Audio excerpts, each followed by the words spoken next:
माता कौशल्या से अनुमति प्राप्त करने तथा विदा लेने के पश्चात राम जनक नंदिनी सीता के कक्ष में पहुंचे। उस समय वे राजसी चिन्हों से पुनर्तः विहीन थे। उन्हें राजसी चिन्हों से विहीन देखकर सीता ने पूछा, हे आर्यपुत्र, आज आपके राज्याभिषेक का दिन, फिर भी आप राजसी चिन्हों से विहीन क्यों हैं? राम ने गंभीर किंतु शांत वाणी में सीता को समस्त घटनाओं के विषय में बताया और कहा, प्रिय, मैं तुमसे विदा मांगने आया हूँ, क्योंकि मैं तत्काल ही वकल धारण करके वन के लिए प्रस्थान करना चाहता हूँ। मैं चाहता हूँ कि मेरे जाने के बाद तुम अपने मृदु स्वभाव तथा सेवा शुश्रूषा से माता पिता तथा भरत सहित समस्त परिजनों को प्रसन्न और संतुष्ट रखना। अब तक तुम मेरी प्रत्येक बात श्रद्धापूर्वक मानती आई हो, और मुझे विश्वास है कि आगे भी मेरी इच्छानुसार तुम यहाँ रहकर अपने कर्तव्य का पालन करोगी। सीता बोली, प्राणनाथ, शास्त्रों में बताते हैं कि पत्नी अर्धांगिनी होती है। यदि आपको वनवास की आज्ञा मिली है, तो इसका अर्थ है कि मुझे भी वनवास की आज्ञा मिली है। कोई विधान नहीं कहता कि पुरुष का आधा अंग वन में रहे और आधा अंग घर में।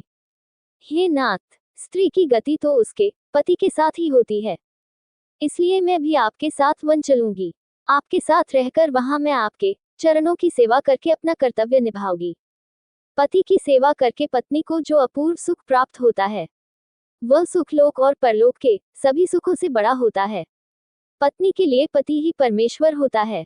यदि आप कंद मूल फलादि से अपनी उदर पूर्ति करेंगे, तो मैं भी अपनी क्षुधा वैसे ही शांत करूंगी। आपसे अलग होकर स्वर्ग का सुख वैभव भी मैं स्वीकार नहीं कर सकती। यदि आप मेरी इस विनय और प्रार्थना की उपेक्षा करके मुझे अयोध्या में छोड़ जाएंगे, आपके वन के लिए प्रस्थान करते ही मैं अपना प्राण त्याग दूंगी। यही मेरी प्रतिज्ञा है। राम को वन में होने वाले कष्टों को ध्यान था, इसीलिए वे अपने साथ सीता को वन में नहीं ले जाना चाहते थे। वे उन्हें समझाने का प्रयत्न करने लगे, किंतु जितना वे प्रयत्न करते थे, सीता का हठ उतना ही बढ़ते जाता था। किसी भी प्रकार से समझाने बुझाने का प्रयास करने पर वे अनेक प्रकार के शास्त्र सम्मत तर्क करने लगती और उनके प्रयास को विफल करती जाती।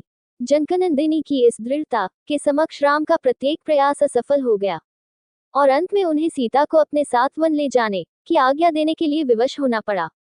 सीता की तरह ही लक्ष्मण ने भी राम के साथ वन में जाने के लिए बहुत अनुग्रह किया। राम ने बहुत प्रकार से समझाया, किंतु लक्ष्मण उनके साथ जाने के विचार पर दृढ़ रहे।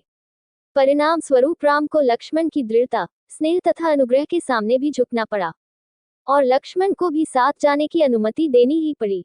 सीता और लक्ष्मण ने कौशल्या तथा सुमित्रा दोनों माताओं से आज्ञा लेने के बाद अनुनय विनय करके महाराज दशरथ से भी वन जाने की अनुमति देने के लिए मना लिया। इतना करने के पश्चात लक्ष्मण शीघ्र आचार्य के पास पहुंचे और उनसे समस्त अस्त्र शस्त्रादि लेकर राम के पास उपस्थित हो गए।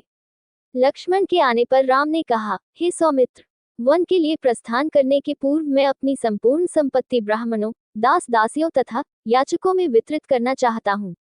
इसलिए आप गुरु वशिष्ठ के ज्येष्ठ पुत्र को बुला लाओ। दोस्तों, आगे की कथा सुनने के लिए अगला वीडियो जरूर देखें और वीडियो को लाइक करें, शेयर करें और यदि आप हमारे चैनल पर नए हो तो हमारे चैनल को सब्सक्राइब जरूर करें। धन्यवाद।